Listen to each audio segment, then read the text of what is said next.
Never give up. Without commitment, you'll never start. But more importantly, without consistency, you'll never finish.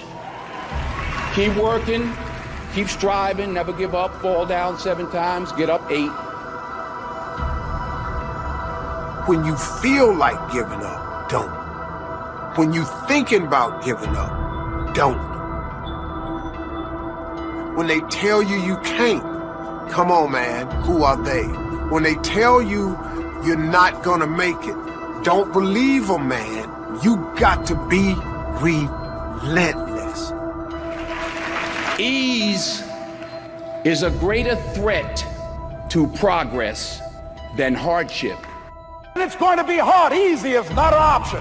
But if it's hard, we will do it hard. Whatever is required, it's worth whatever we have to do. And once we know that, it is done. It is done. It is done. It is done. See, we're talking tonight about pruning, talking about what needs to stop that we might start the right thing. What do we need to break up with so we don't break down in the future? Because so many of us tonight, as I'm preaching, you're starting to go to the habits you need to stop. You're going to the thought process you need to stop. Some of us in this room, there might be a deeper fundamental truth. And the deeper fundamental truth and the simplicity of it is that some of you in this room, you just have to stop stopping. Until you have had the taste of finishing, you will not respect yourself. Tears and struggles and pain, and you go through it anyway, and you continue to fight on no matter the circumstances. After a while, something begins to wither inside of you. You may not understand why it's taken so long, why it hasn't turned out the way you thought, why you're in a lonely season, but everything you've been through was to strengthen you, to develop you, to prepare you. God wouldn't have allowed it if it wasn't part of the process. Without it, you couldn't give birth to what's in you. Keep passing the test. Keep doing the right thing, then your time is coming. Your baby is on the way. What God promised, He will bring to pass. As thy days are, so shall thy strength be. As thy days are, so shall thy strength be. That means the tougher the day, the greater the strength. The harder the test, the greater the power. In other words, I measured the day before I released the strength, and I am sure that I gave you enough strength to get through whatever this. Because you passed enough tests that He knew you could handle it now. Because He's going to show up in your life in a way that He's never showed up before. And yes, you may have more trouble, but you're going to have more glory, more anointing, more blessing, more wisdom. More of this means more of that. So when you see all hell breaking loose, understand that the angels are coming from every direction. You have to trust God when He says no. The saddest thing I have ever seen is a wasted opportunity. I've seen people misunderstand the opportunity, pollute it with arrogance or self-aggrandizement, and lose the opportunity. That most people get caught up in the distractions of life. Look around and praise God, because whatever you've done is only the tip of the iceberg possible for you. Yes. Look back, thank God. Look around and praise God for all the possibilities, all the things that's looking at you, waiting for you to take advantage of. Expand your vision for what's possible for you. To decide that your circumstances are not going to define you. Make a decision. This is a pivot point. This is a deciding moment that you've had it living life as you've been living, and you want more because you deserve it. You deserve it. Keep some things for you. You don't have to share it if you have a relationship problems to the world. Work on it instead of sharing it. Update your problems to God, not people. Finding validation in them You already been validated. What they say, what they like, what they comment shouldn't make you feel special or unspecial about yourself. So stop letting people make you feel different. Stop sharing all of the visions and ideas that God sends you. Do it. Stop trying to talk people into what God told you to do. Just do it. You're pretty much not doing anything that hasn't been done before, but sometimes, in most cases, God will send these individual, bold visions. You end up letting people talk you out of something that's inside of you that you're supposed to do. Every thought that we entertain produces a chemical in our brain that impacts the body's immune system. So just for good health and peace of mind, let it go. Any feeling of resentment or anger or hatred is called to me the load of bitterness within. So if you wear Christian Louboutin, and if you wear Gucci, and if you wear Nike, then you must be somebody. No! You cannot have a possession-based understanding of who you are. Give me that job that'll make me important. If you weren't important before you got it, you won't be important after you get it. One way God vindicates you is He promotes you in the presence of your enemies. He doesn't do it in private, but in public, so that those that left you out, they will see you promoted, honored, in a position of greater influence. All of you hanging out with all these random people and you gifted and talented, they cannot contribute to your ultimate level of success that you're on your way to. They can't inspire you to go to that next level because they're not even on your same level of thinking. Greatness is not popularity. It's not how many Twitter followers you have. If you get busy worrying about does everybody know how good I am and how great I am, you'll sacrifice your greatness for popularity. Greatness just does what it does, and people discover the greatness. They see it in you. We must set up our inner boundaries, or our thoughts will be confused. And with confused thoughts, we'll end up being confused, hopelessly lost in the maze of life. Look around you at this very moment in time. What might you be doing that needs attention? Wouldn't this be an ideal time to examine your need for a new discipline? Take life seriously. Life has no duplicate. Decide as you look at your life, as you determine what is it that the next greatest version of myself. You have to monitor and manage the priorities in your life. Guess what number one is? Your state of mind. And I know it's hard to hear, but keep on believing in that voice. Deep in your soul that's whispering, I'm going to make it. You do this, and I have no doubt that you too can become something else.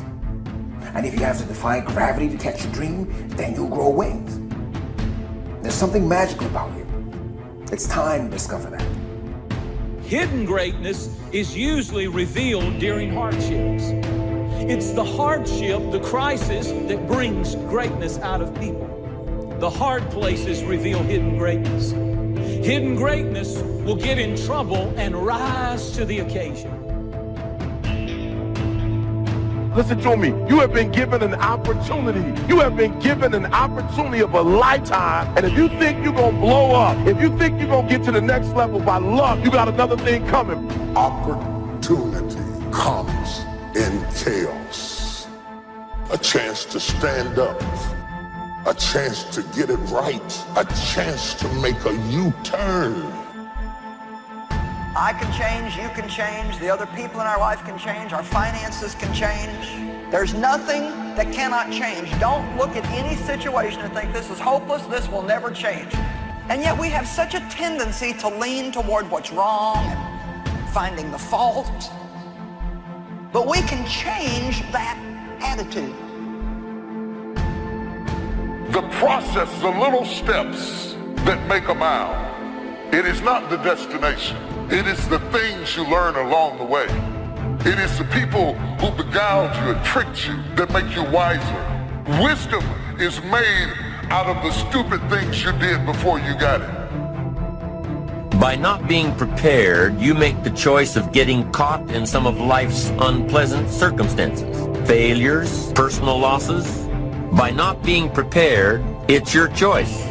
Now here's the other side of it. By being prepared, you increase your chances of success. When things go wrong, they always seem to happen at once, and they just compound on top of each other. And it's pretty easy sometimes to feel beat when you're faced with all those issues and all those problems, and they all hit you at the same time. Let me tell you, that doesn't mean give up. It means it's time for you to fight harder, to dig in. It means it's time for you to go on the war path. What do you want? What do you see for yourself? Look ahead. What do you see for you? Look beyond your circumstances. Expand your vision. Become clear about what is it you want. What is it that you want for your family? What is it you want for your health? Look around at your environment. Does it feed you? Does it fuel you? Does it motivate you? Does it inspire you? Or does it drain you? Does it deplete you? Is it compromising your power, your circumstances? Very important. If you take yourself and you put yourself in a new environment, new genes turn on in your nervous system. They encode for new proteins. You're full of biological potential that won't be realized unless you move yourself around in the world into different challenging circumstances, and that'll turn on different circuits.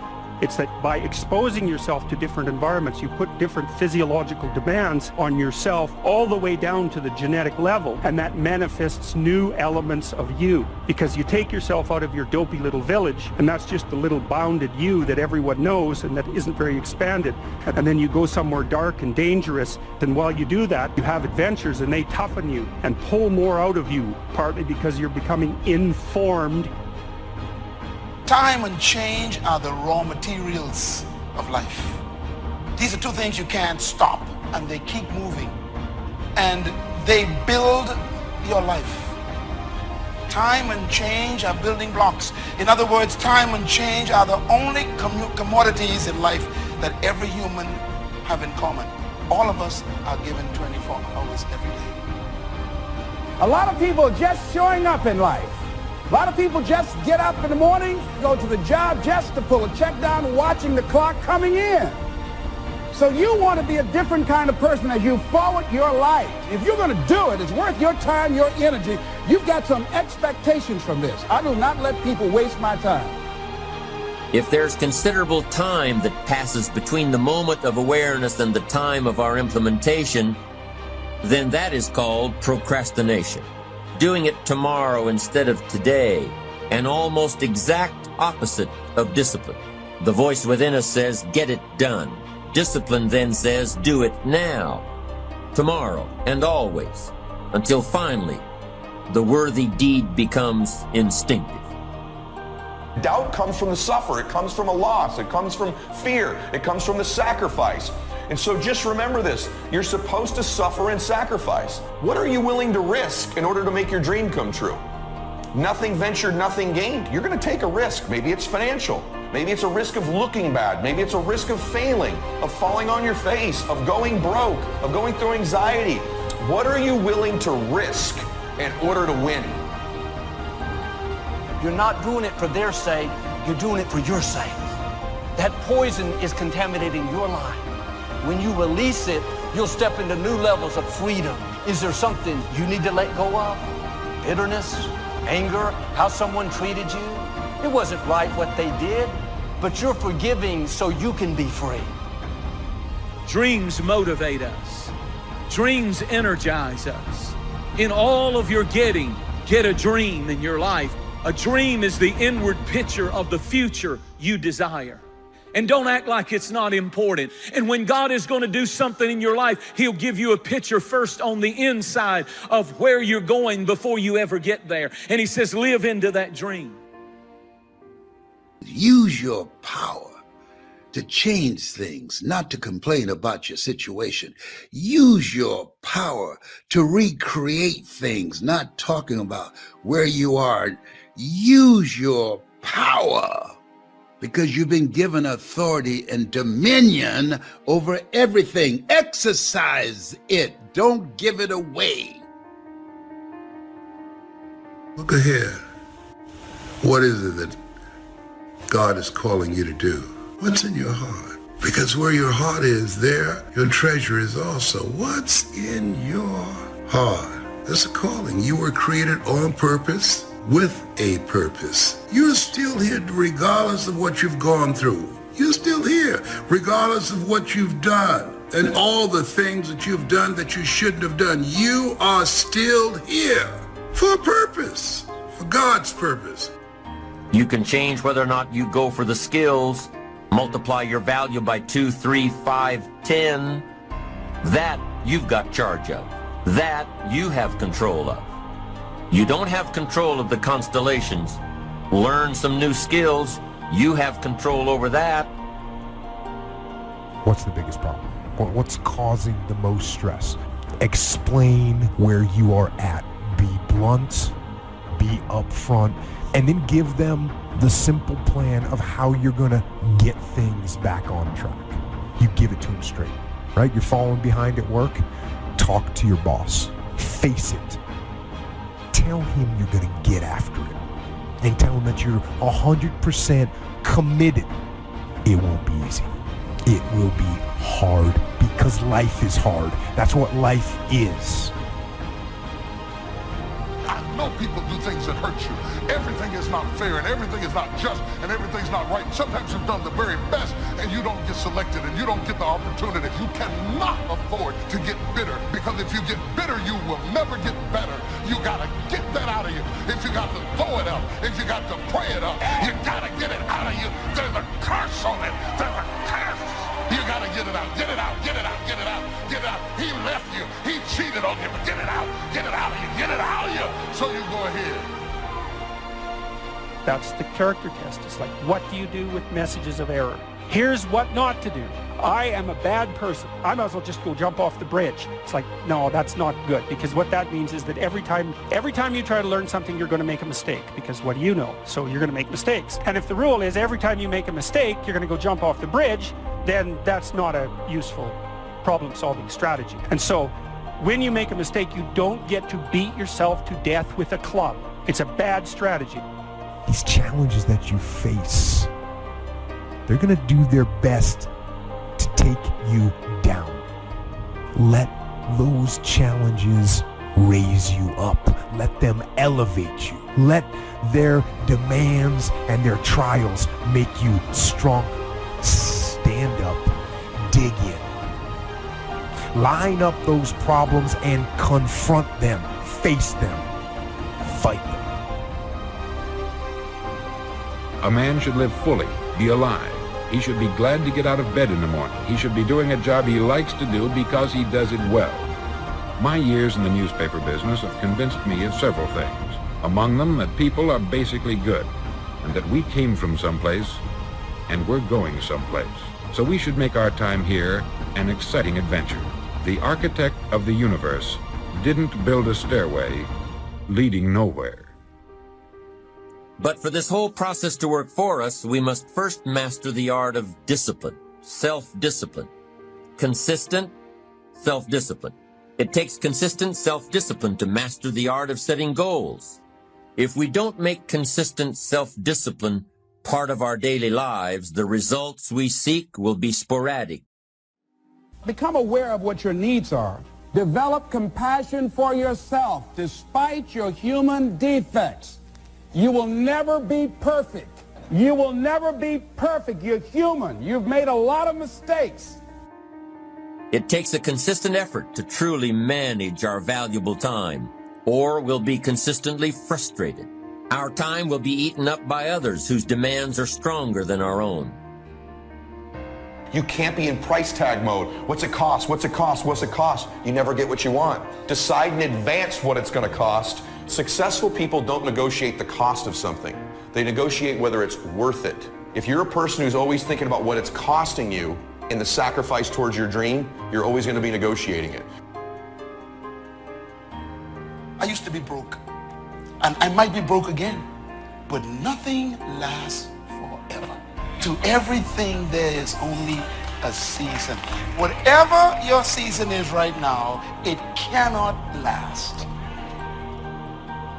There are two things that may be said of everyone. Each of us wants something, and each of us is afraid of something. Perhaps you'd like to double your income or make a specific amount of money. It may be a beautiful home. It could be a more harmonious family. Each of us wants something. Think about it in a cheerful, relaxed, positive way each morning when you get up, and immediately you have something to work for, something to get out of bed for, something to live for. No second chance. No, what would I do differently?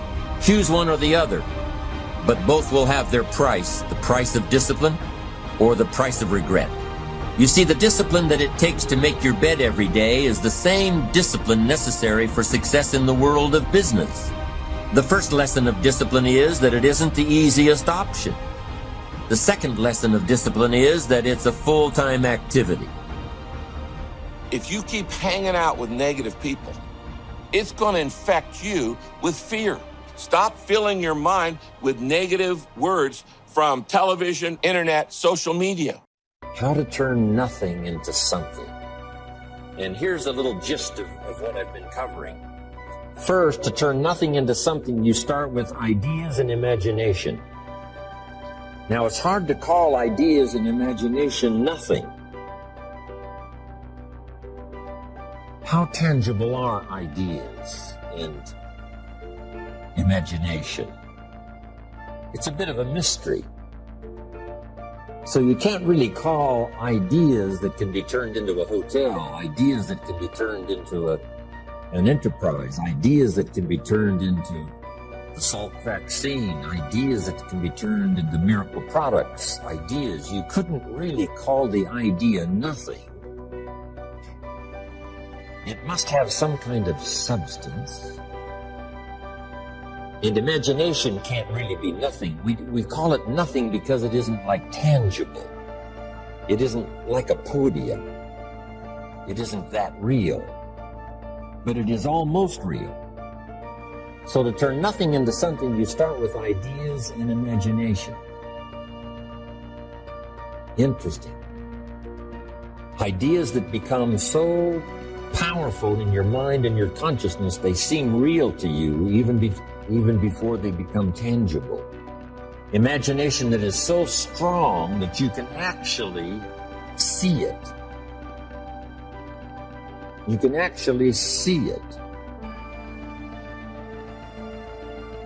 When I built my first home for my family in Idaho all those years ago, before I started construction on this home, I used to take my friends and associates out to the vacant property and take them on a tour through the house. Is that possible? Is it possible to take someone on a tour through an imaginary house? And the answer is yes. I used to say, this is the 3-car garage, and the guy would look and say, yes, this garage will hold 3 cars. Right? I mean, I could really make it real, make it live. I would take them on a tour through the house. Here's the fireplace, and this fireplace is brick on one side and it's stone on the other side. I could make it real. Here's the rest of the house. Here's the kitchen with this view window. And they would look out the window as I took them on this tour. So imagination, we call it nothing simply because nothing in terms of being tangible. But it is so real, it's almost real. So the first step is to imagine the possibilities. Imagine the possibilities. One of the reasons for seminars and sermons and the lyrics from songs and testimonials of others is to give us an idea of the possibilities. To imagine the possibilities. Now here's the second step of turning nothing into something. And that is to believe that what you imagine is possible for you. To believe that what you imagine is possible for you.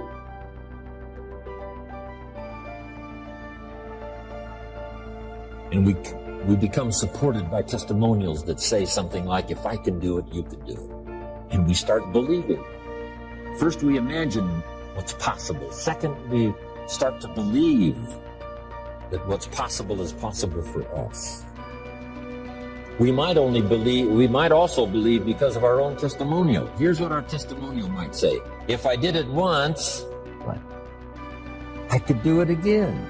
If it happened for me before, it could very well happen again. So we believe not only the testimonials of others who say, if I can do it, you can do it. If I can change, you can change. If I can start with nothing, you can start with nothing. If I can turn it all around, you can turn it all around. Then we also have the support of our own testimonial. If we've accomplished something before, if we did it once, we can do it again. If we did it last year, we could do it this year. So those two things are very powerful. Now, they're not actual substance, although they're very close. One is to imagine the possibilities. Two is to imagine that what's possible is possible for you. Here's what we call that second step, faith to believe. In fact, one writer said this: faith is substance. An interesting word, that the powerful ability to believe in the possibilities that are possible for you. If you have faith to believe, that faith is substance. Substance meaning a piece of the real. Now, it's not the real. It's not the podium. But it is so powerful that it's so close to being real. So the writer said the faith is a piece of, the substance of, and then he called it evidence, substance and evidence. So it's difficult to call substance and evidence nothing. It is nothing in the sense that it can't be seen except with the inner eye. You can't get a hold of it because it isn't yet tangible. But it is possible to turn nothing, especially ideas and imagination. Now, if you believe that it's possible for you, that substance and evidence becomes so powerful that it now can be turned into reality. So the first step is to imagine what's possible. Second step, to believe that what's possible is possible for you. Now here's the third step, and that is to go to work and make it real. You go to work and make it a podium. You go to work and make it a hotel. You go to work and make it an enterprise. You go to work and make it good health. You go to work and make it an association. You go to work and make it a good marriage. You now go to work and make it a movement. You make it tangible. You make it viable. You breathe life into it. And then you construct it. That is such a powerful ability for all of us as human beings. I just wanted to take the time to drop that in before I move on to so many other subjects. How to turn nothing into something.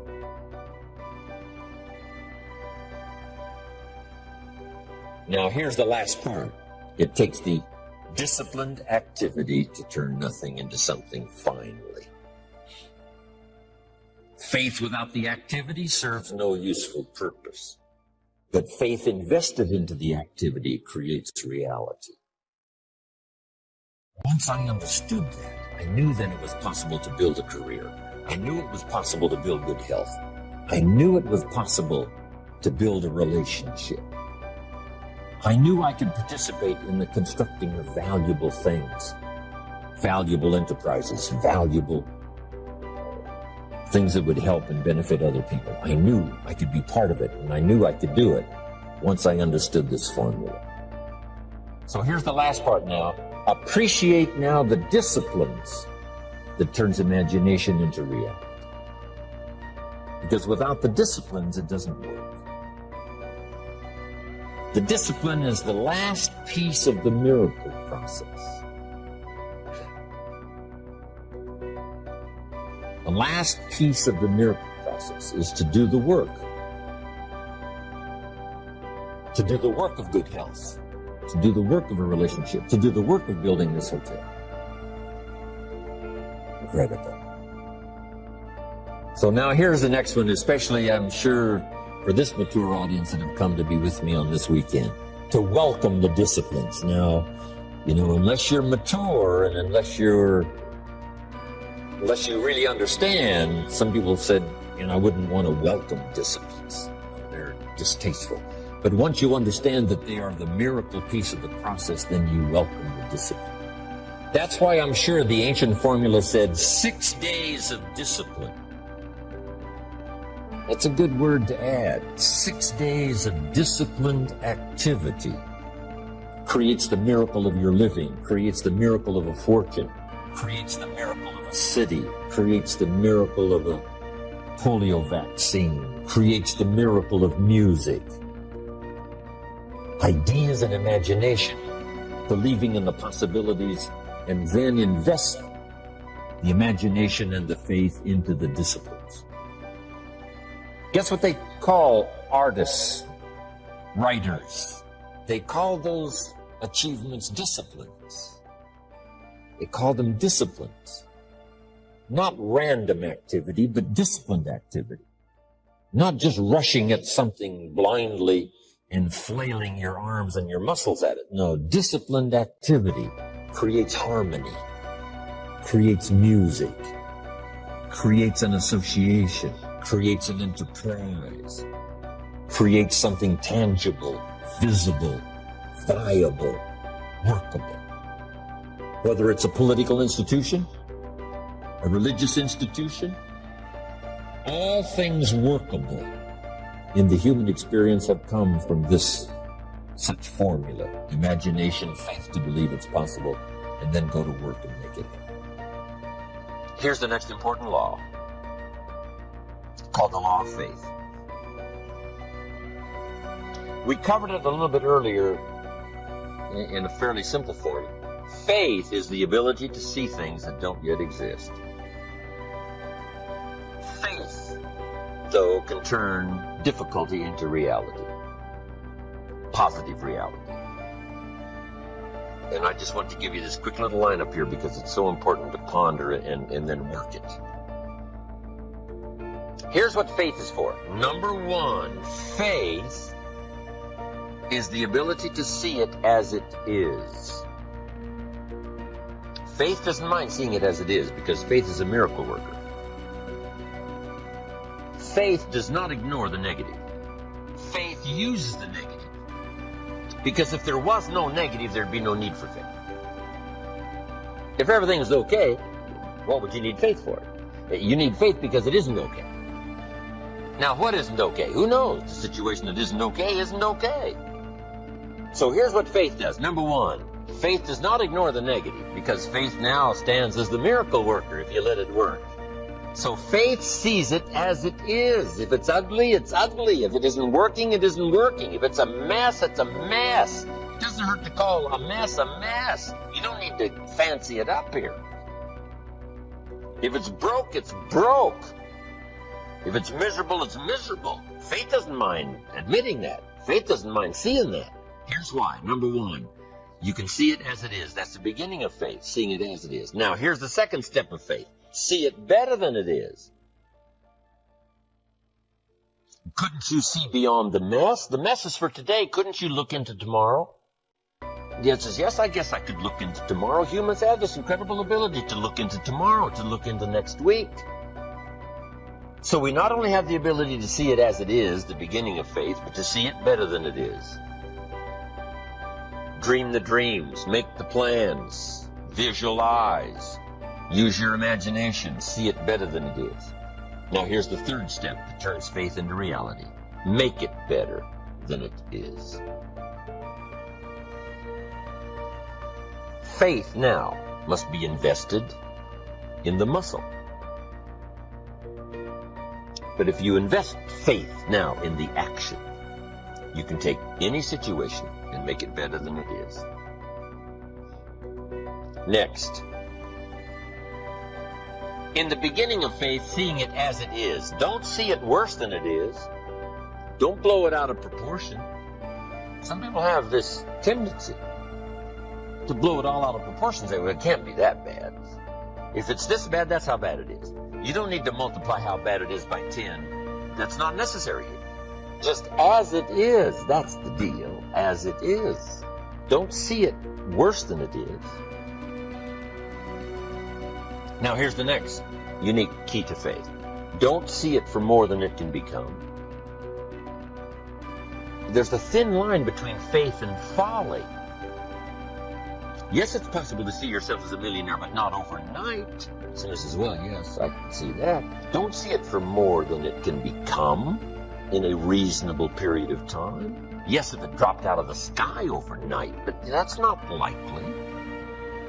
But it's still possible to be a millionaire. It's still possible to be rich and wealthy. So don't see it for more than it can become so that you move into folly instead of faith. Plenty is possible without being foolish in your faith exercise. But now here's two more cautions. Number one, it might be worse than you first see it. You better look underneath. Because sometimes you just look at the surface. You better take a look. So that you can really see it as bad as it is. Not to overblow it now, but to make sure you see it as bad as it really is. Now here's the next one. Give yourself a chance to understand that it could be far more in the future than what you can first see. By faith, here's all you can see. Guess what the disciples were always saying? Increase our faith, increase our faith. The miracles that we see here gives us a certain amount of faith, but it looks like we need some more, we need some more. But you take the first step. Take the first step of what you can see, but give yourself a chance to be able to see it for more than what you first see. On a foggy night, if all you can see is 100 feet, here's what you do. Walk that first 100 feet, now you can see another 100 feet. You can't see the 200 feet. But if you can see 100 feet, you walk the first 100 feet, now you can see another 100 feet.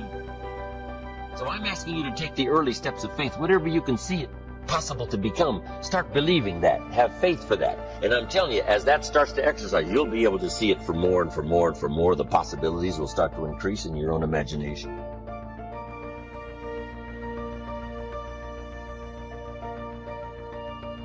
Here's a little subject called How to Turn Nothing into Something. Number one, first, imagine the possibilities. Imagination is the first step of the miracle of possibilities. Reality first starts with imagination. Now, it's hard to call imagination nothing, but it's not something in terms of a podium. It's not tangible. So it's hard to say how to turn nothing into something, because nothing is... There isn't anything that's nothing. Everything is something, even if it's the imagination. It's something. Einstein once said, there's nothing faster than the speed of light. And Bill Bailey, one of my mentors, current mentors and longtime friend, said, maybe here's something faster than the speed of light, and that's thought. It's possible that thought could be faster than the speed of light. How fast can you think back and think ahead?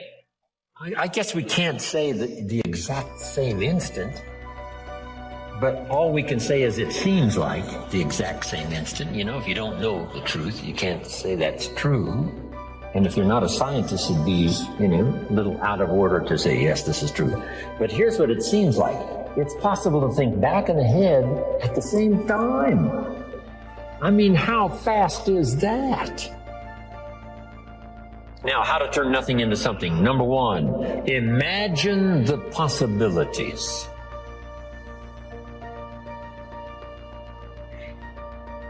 Today, if we had a chance to hear everybody's testimonial of how you got where you are, some of you went from nothing to something. Some of you went from pennies to fortune. And if we had a chance to hear everybody's story here today, took the time, guess what those stories would conclude? Those stories would conclude the possibilities are absolutely endless and unlimited. So number one, imagine the possibilities. Read an inspiring book one more time, how someone went from nothing to something. The possibilities, they're unending. Now here's the next step. Imagine that some of the possibilities are possible for you. We call this now faith. Now we start with imagination, now we generate faith. What generates faith? Faith is generated sometimes when the testimonial closes like this. If I can do it, what? You could do it. I started behind. I started under the basement, not in the basement. I started with debt, not surplus. I didn't start with pennies. I had no pennies. Debt's up to here. Finally got it turned around. Now everything's flourishing. That's what we want to hear. And then someone in a testimonial like that says, hey, if I can do it, you can do it. Here's what that does. Reassures our faith. Keep reading, keep listening to the testimonials. One, that excite the imagination as to the possibilities. And number two, helps faith to occur. That what's possible for one is possible for another. Now here's the third step of faith. Or the third step in the miracle process. To deposit your imagination and faith into high activity. Disciplined activity. Not just activity, but skillful, disciplined. Take the classes to learn the skills. Get around people that'll teach you the disciplines. And then deposit your imagining the possibilities and believing that it's possible for you. Deposit that now into what we call high activity. Make this note now. Activity finishes the miracle process of turning nothing into something. Activity finishes the miracle process. I'm positive that's why the formula was given of 6 days of working miracles and 1 day of rest to ponder how it's going. How is my miracle working process working? Have I missed some? Devote 6 days to the working of miracles. The 7th day to rest and reflect and go back over and a bit of study. Yes, spiritual. Yes, church. Yes, synagogue. Yes, family. Yes, social. Yes, friends. But see if you can't now come up with a plan to increase your activity or refine your activity. Sharpen it so that it produces major results.